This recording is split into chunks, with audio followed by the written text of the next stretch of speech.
Welcome to Aesthetics Unscripted. I'm your host, Kim, and I'm your regenerative aesthetic specialist. I'm here today with Monica, one of New York City's top medical estheticians. She's amazing. That's not her only skill. And we're going to talk about summer skin and everything you need to know about it. Hi, it's super nice to be back here at the studio. I'm excited to talk about all things summer skincare. I know now that we've transitioned into summer, our skincare routines should also change. However, there's a huge TikTok and social media trend right now where it's a backlash against sun protection. And I find that so alarming because you and I both know that we find evidence of precancerous moles all the time. And we send those patients over to dermatologists to get biopsies or to plastic surgeons to get biopsies, and they do come up as positive for skin cancer. So I personally find this very alarming, as you know, and I feel like you're the walking epitome, perfect model for explaining not just in your skincare routine, but how you can protect your body from sun exposure when it comes to skin cancer while still having a great lifestyle and enjoying outdoor activities. I agree with you. It's very alarming how much social media or trends have played into people's ideas of I guess, dangers in quotation marks of sunscreen, where the real danger is on in not wearing it. I definitely am a little bit of an obsessive when it comes to sun protection, obviously because I'm so fair.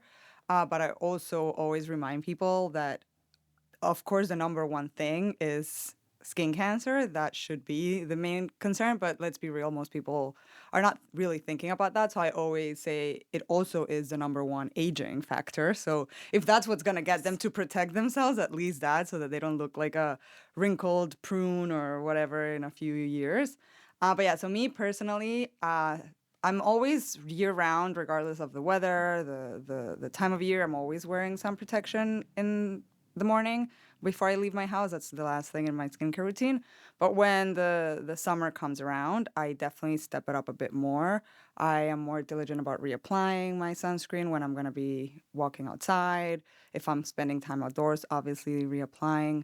I'm a big believer in just wearing hats all the time. I think that makes it easier and not so annoying to have to be just reapplying and feeling sticky. Right. And you could be stylish too. You could wear your baseball cap for like Mm-hmm. when you're playing tennis or you're Mm-hmm. jogging or whatever. And then you can change to more fun hats Mm-hmm. depending on what your outfit is. So that's great advice. And I'm a Mm-hmm. big one for the old fashioned Hollywood type of big picture frame sunglasses as well. Yeah, yeah, having my sunglasses, hat. I always try to have like a layer on top of like a long sleeve shirt that's lightweight, like either linen or cotton or something that's not too heavy, but that just makes it easier to be protected. Obviously, the biggest things are to try to avoid being outside in the sun really between the peak hours, like 11, 12 until like 3, 4, depending on where you are. That obviously is not always possible, but as much as possible, maybe not spending your lunch break in front, like in the sun, in the middle of at noon, where when sun is highest, or just try to find a shade and, sit there and like, Exactly. Like go out for your lunch break outside in your local park if it's doable, but mm-hmm, you could find a tree mm-hmm, to sit under, or you could even sit with your back to the sun. mm-hmm, You know, like yeah. I always find it interesting when we walk past places like Central Park or Bryant Park on the way from one business meeting or patient to back to the clinic, wherever we happen to be going. And there's always a faction of those people that are facing the sun and completely sun worshiping. And then there's the faction of people that are reading a book or just meditating or even sleeping, but they're facing away from the sun. They're Mm-hmm. still out in the sun, but they're facing away from it. So we're trying to get a point across that you could be sun active without having to put yourself in the most dangerous position to get all of this UV exposure. Mm-hmm. Yeah, I agree. I mean, of course, I don't expect anyone to just be, you know, inside all day, especially during the summer. It's great to be outdoors. It's great for your mental health, for your physical health. Be active. The sun is great, but still be protected. Don't be afraid of protecting yourself from the sun. like you mentioned, like playing tennis or being outdoors. Like I love playing tennis. I love being outside, but I just try to do that at the times when the sun is going to be less harmful. And Right. if I do it, it's going to be protected. And wearing the hats or the long sleeve shirts. There's so all nowadays so many options for UPF shirts or like clothes that protects you. I was just going to ask you that because I know their patients will look at your beautiful, even toned skin and say, does Monica ever go out in the summertime? It's like, no, she's actually very sun active. She loves to play tennis. She's outside when she's not working. But you do use, just like I do, we are believers in the what is it called? I think it's UPF. Something like that. UPF. UPF materials. Mhm, They're very lightweight. I love mhm, that they're almost like a mesh material for many of them in the sleeves so your body can still breathe while you're mhm. being protected. And Yeah. it definitely you can see a difference because our arms are not completely Mhm. spotted up from being out in the sun. I am very conscious of that, and I do stay away from the sun during the peak hours. So, um, but I love using some protective clothing. Um, yeah, I think it's a great way. I feel like if we would have had those when I was growing up, it would have my life would have been much easier. I would have avoided a lot of less sunburns and less fights with my parents trying to put sunscreen on me. So that's just easier. But yeah, I mean, obviously, live your life, enjoy, but just be conscious about it. And, if you don't, just know that not only are you more at risk for cancer, but most likely your skin will be less even, wrinkles are going to pop up faster. Because, like I said at the beginning, the sun is the number one aging factor. So if you're concerned about fine lines, wrinkles, sunspots, scar, like anything, the sun is just going to make it worse. So if that's what it Absolutely. takes for people to use their sunscreen, then yeah, use it because that's what's going to happen if you don't. Right, absolutely. So there have been so many documented pictures of, there's one really famous one, we've all seen it, of the truck driver Mhm. that half of his face is wildly wrinkled and the other half of his face is not. And it's Mhm. always from driving his truck, Mhm. the big 18 wheeler. Mhm. And many other pictures have come out since then of other professionals that have only been massively sun exposed on one side of their body. And Mhm. it's quite clear, not just from the fine lines and wrinkles, but things that keep us in business, quite frankly, that we wouldn't mind seeing this volume scale back for Mhm. treating brown spots, Mhm. all sorts of hyperpigmentations, dyschromias. Mhm. So, a lot of patients don't realize, and maybe our viewers don't either, that not just from the hyperpigmentation issues that you can get, those brown spots from the sun that just get worse with age from Mhm. all the accumulation of sun damage, but issues like patients who suffer from flushing that gets exasperated by the sun. Mhm. Your Mhm. rosacea will get exasperated by the sun. There are Mhm. redness issues that your skin will get irritated from the sun as well Mhm. without protection. So when you're wondering why all of a sudden your face is so red every summer, this could be quite the specific reason. The sun Mhm. could be helping trigger that. Right.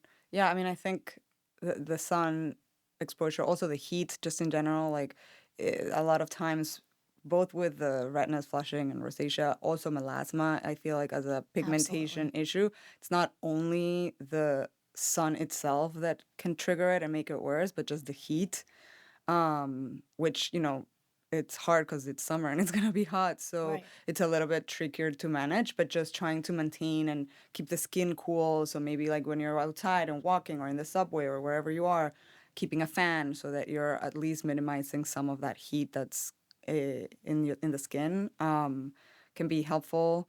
Both for, I think, all the things we mentioned, the flare-ups of redness, flushing, but also melasma.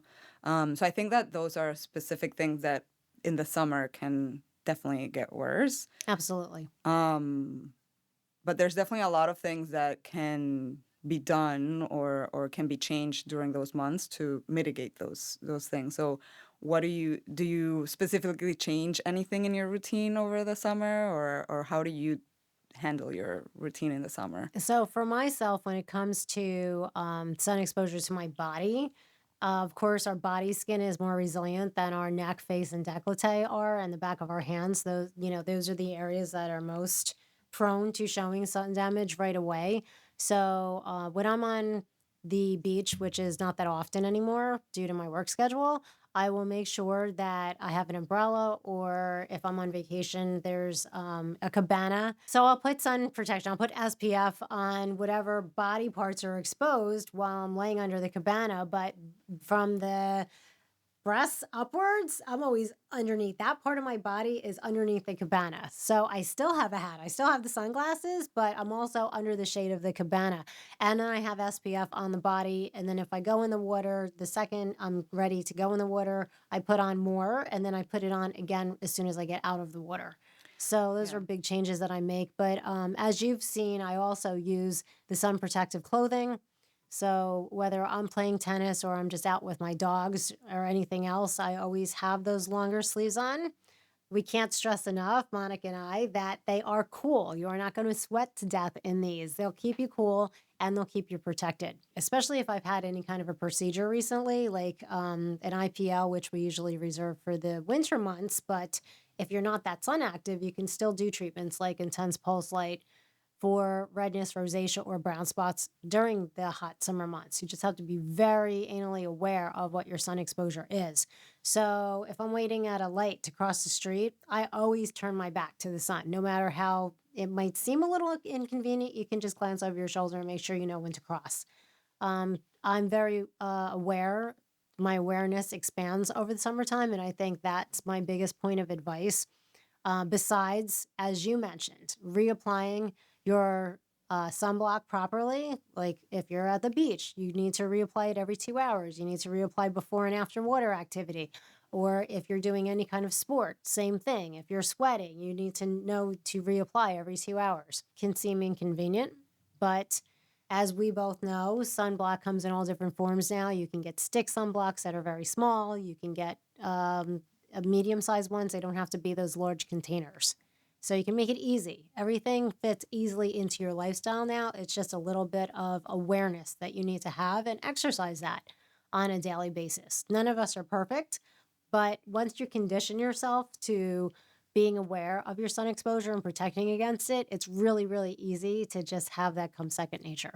Okay, so to wrap up what we suggest for your summertime changes for your sun protection, you should definitely think about sun protective clothing.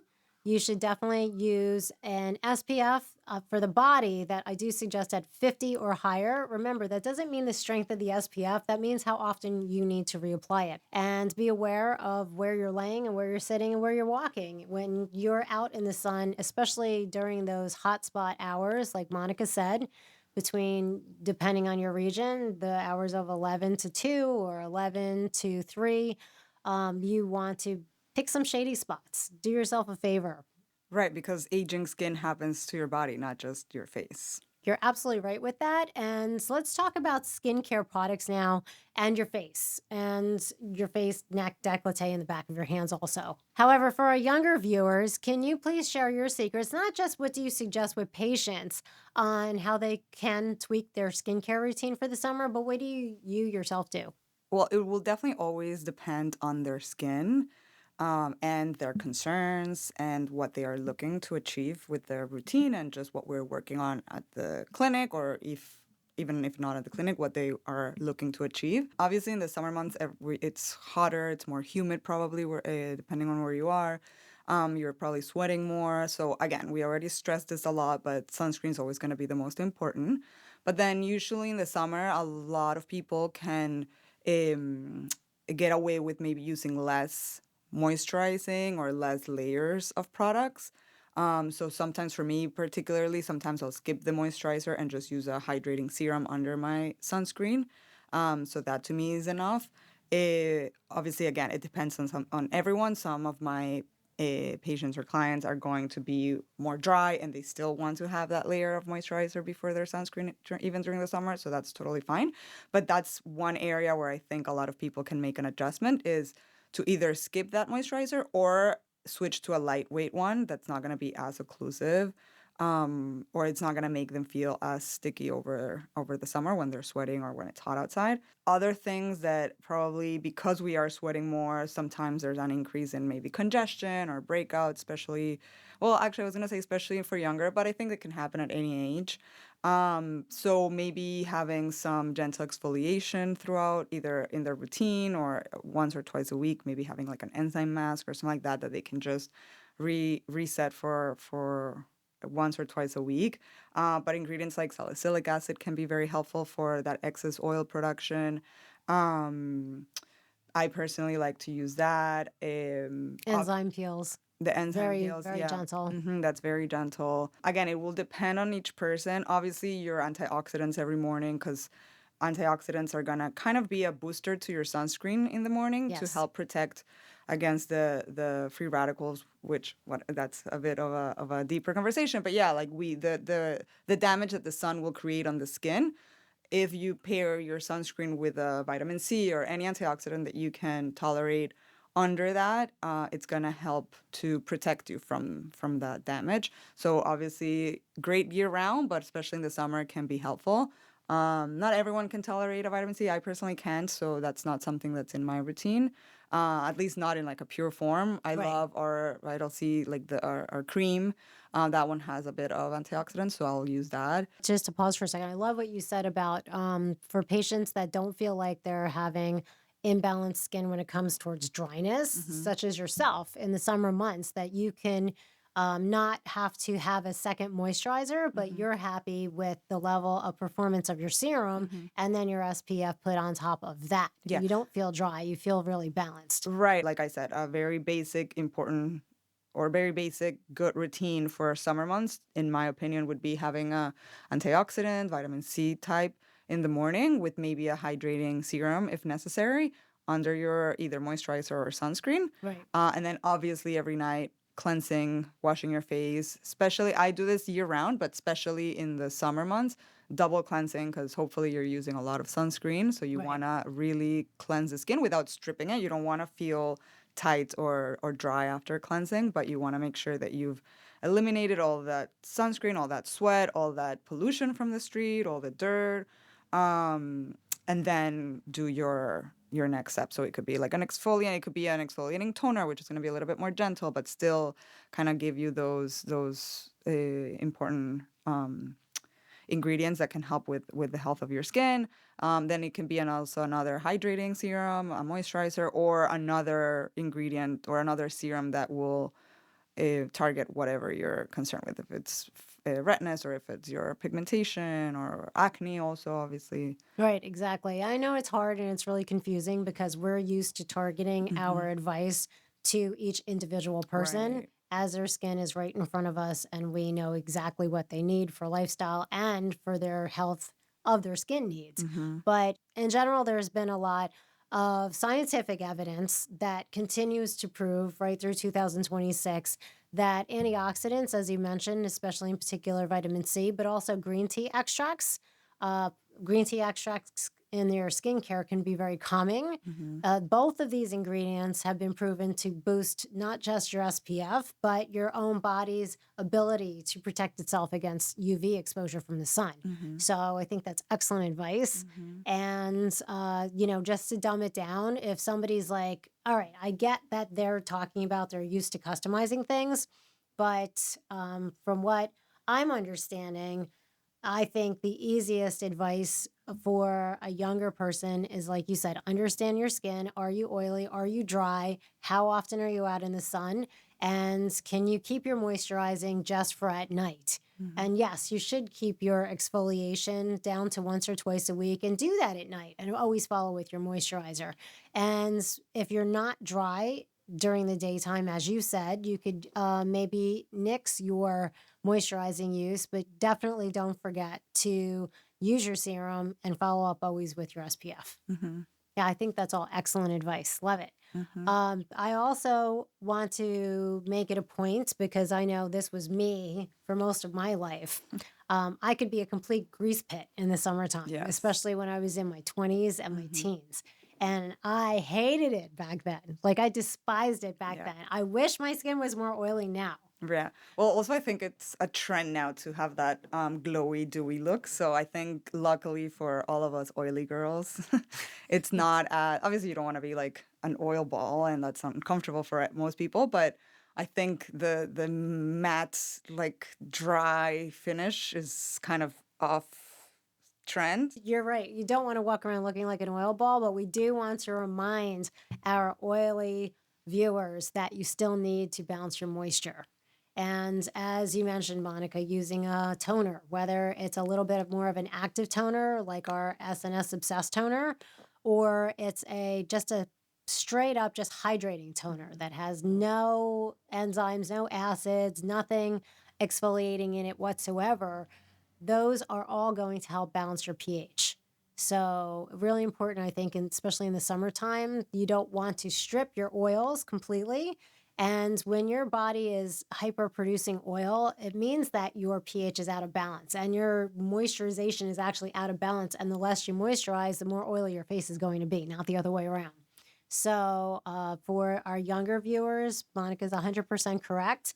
Understand what your challenge is. And if you don't have the time or the budget or both to reach out for professional advice, at least just take a little bit more time for self exploration, really look in the mirror and say, okay, in the summertime, this is how my skin reacts. So I'm going to try this. I'm going to try to just moisturize at night. I'm going to use my serums with my SPF in the daytime. Let me see how that works for me.